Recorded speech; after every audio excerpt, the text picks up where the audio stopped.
Hey, I'm John Cannell, and today on Preppy Kitchen, we're making a silky, decadent French buttercream. So let's get started. First off, into a medium saucepan, I'm adding half a cup of granulated sugar, that's 100 grams. I'm also adding 3 tablespoons or 45 mils of water. I'm gonna pop this onto low heat and stir until the sugar dissolves, and in the meantime, I'm gonna share a little bit about French buttercream because it is one of my favorites and not popular enough in this country. Pop this onto low heat and stir until the sugar is dissolved. Once it's dissolved, increase the heat to medium-high and bring it to a boil. Okay, so this frosting, if you haven't had French buttercream, it's like pipeable custard. Imagine creme patissiere, silky, luscious, flavored with vanilla and like just rich from all those egg yolks, but even thicker, even more luscious, to the point where you can pipe it and use it as a frosting. That's what French buttercream is. In case you're wondering, they don't call it French buttercream in France, it's pâte au bon, or common buttercream. Don't come after me for my accent, I know it's bad. But it's so versatile. You could use it to fill cakes, you could use it to top cupcakes, and here I'm making like a standard batch, but you could definitely double or triple this recipe. Your mixer can handle that volume, and then you could like completely coat a cake. You could just pile buttercream on top of a whole batch of cupcakes, and it'll be great. This just dissolved. I'm going to increase the heat to medium-high now and bring it to a boil. If you don't have a candy thermometer, but you still want to make this amazing French buttercream, you can do it with a glass of cold water and a little spoon. As the sugar heats up, you can do the water drop test to see when it's at the correct soft ball stage. Carefully grab a bit with a spoon, drizzle it into the cold water, and then if it just dissolves, it's too cold. If it forms a soft ball that you can stretch out, that is just right. This is the soft ball stage. And if your sugar gets stuck on the spoon or forms a hard ball, it's at the hard crack stage, which was too hot. Start over. By the way, if you love delicious things and you haven't subscribed to the channel, hit that sub button. There's 2 new recipes every single week and always something delicious on the horizon. While your sugar mixture comes to a boil, we're gonna separate our eggs, and we want 5 egg yolks and no egg whites. You can save the egg whites for a frittata. You could freeze them so you can make meringue later. It's totally up to you. Once we have 5, we're gonna pop these into the mixer. 3 and 5. Find clean hands are the best tool for separating egg yolks. They're soft and agile. But if you have a tool, see, it broke, but I saved it. Look at that. I'm gonna freeze these for later, and they could make a delicious Swiss buttercream, so light and creamy.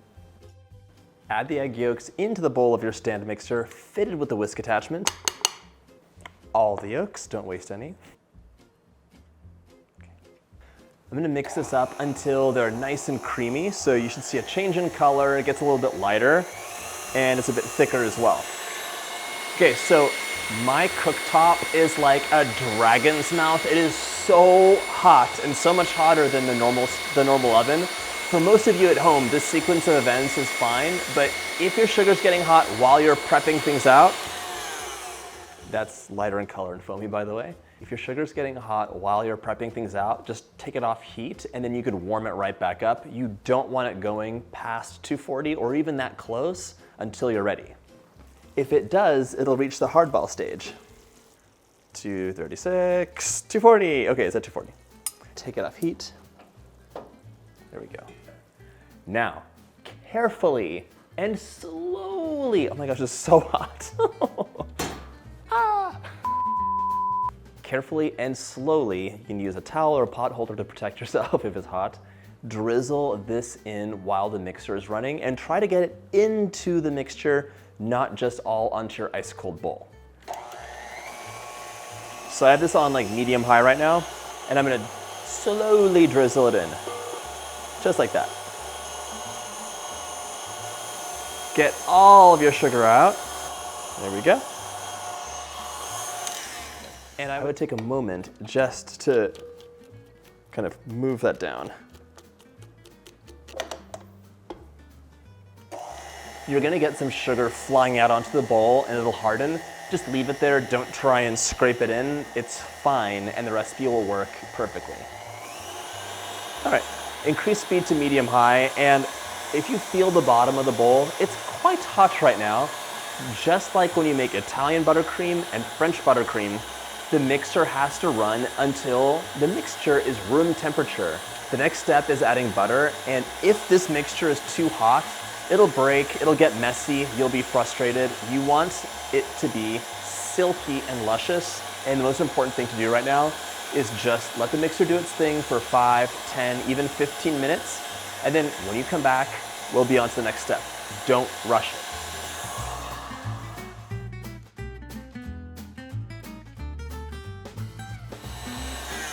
I let my mixer run for a while until it was totally room temp, and the difference is shocking. It is basically like, it's the color of my cabinet. It's off-white and so thick. It's like a very soft peak, really beautiful. This has tons of air pumped into it and a lot of structure thanks to that soft ball sugar. If you look on my mixer, some of the bits of sugar that have flown off and cooled, they're very soft and stringy like sap, even though they're ice cold. That's because the sugar reached 240 and did not go past. If it goes past 240, you'll enter the hard ball stage and you'll have little bits of hard sugar mixed into your buttercream, and it's not gonna be as silky smooth. All right, so my mixer's back onto a medium speed, and I'm going to add in 1 cup of room temperature butter. This is nice and soft, so I can add an indent in with my finger. I'm not pressing really hard, but it's also not falling apart because it's so warm. If your butter's too hot, basically your mixture is gonna become a soup, and you'll have to pop it into the fridge for 5 minutes and then remix it. It's not the end of the world, but it makes it kind of annoying. Okay, now it's time to add your butter in, a tablespoon at a time. Let that tablespoon mix in, and then add the next one in. I call this the wishing well stage because you're taking a piece of butter, you're plopping it in, and you're having a little contemplative moment. Maybe you're making a wish or just thinking, but you're not going one after the other. You're giving it time to mix and incorporate. And right now, I'm gonna warn you, it starts looking rough and sad. So your mixture was beautiful and like almost at a stiff peak stage, and now it gets kind of wrecked and it's soft and soupy with little kernels of butter mixed in. It looks gross, like yellow cottage cheese. But don't worry, it'll get better. It will not get better until the last dollop of butter is added in. A lot of times people will ask, I like this idea, but could I use less butter? And the answer is no. No, you can't, because the texture doesn't work out. You need that full cup. If you wanted to add even more butter, I wouldn't recommend that either. I've tried both. Too little, it's soupy. Too much, and it's a bit too stiff and it tastes too much of butter. There's not enough sugar in there. And as it is, this buttercream is perfectly sweet. It is not like an American buttercream where some people find it like tooth-clenchingly, cloyingly sweet. It is just a gentle kiss of sweetness with a lovely richness from the egg and a wafting of vanilla. In addition to using this as a cake filling or a frosting, you could also use this as a layer in a pastry. So for a fruit tart, it could have some French buttercream in here. It's gonna be less wet than a crème pâtissière. So on the minus side, it has like, the texture is different and the taste is a little bit different. However, on the plus side, your pastry will last a lot longer.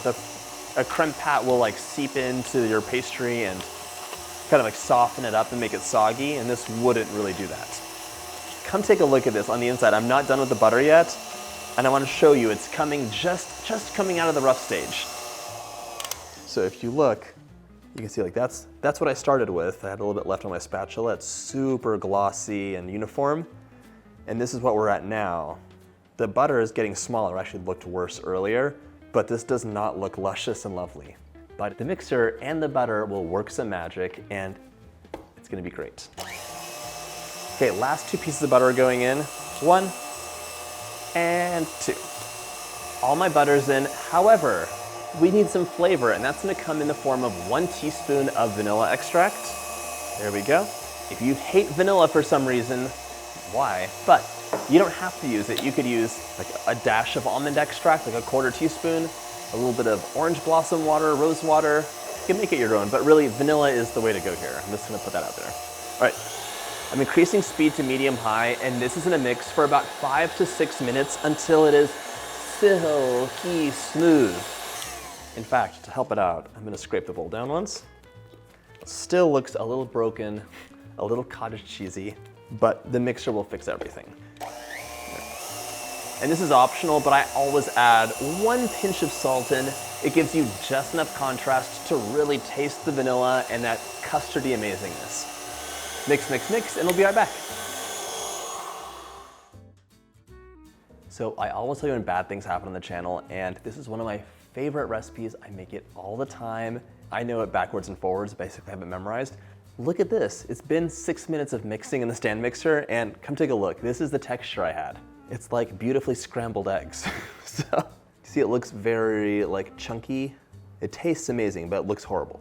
So I guessed what was wrong, and I was right. It's cold today. This counter is like ice, and I microwaved the butter so it was the perfect temperature, but just mixing in the mixer, it was too cold, and it could not incorporate. So I transferred it to a new bowl. I microwaved it for 20 seconds at half power, just like I was gonna soften up some butter. And I am mixing it right now, and it looks gorgeous. It's perfect. So if this happens to you and it's too cold, it might look like cottage cheese, pop it into the microwave like I did. If you're making it on a really hot day and it's just not setting, pop it into the fridge for 5 minutes and let it cool down and then remix. One final mix through. And now, look at that texture, it's totally different. I'm gonna pop this into a piping bag so you can see how beautiful it is. Look at this texture. Oh my gosh.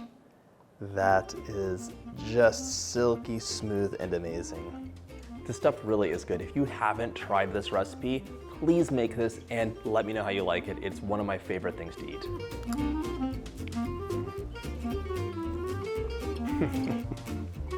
It's criminally delicious. Oh my gosh, it's like the most amazing custard made better by butter. I hope you get a chance to make this recipe, and if you like this video, check out my frostings playlist.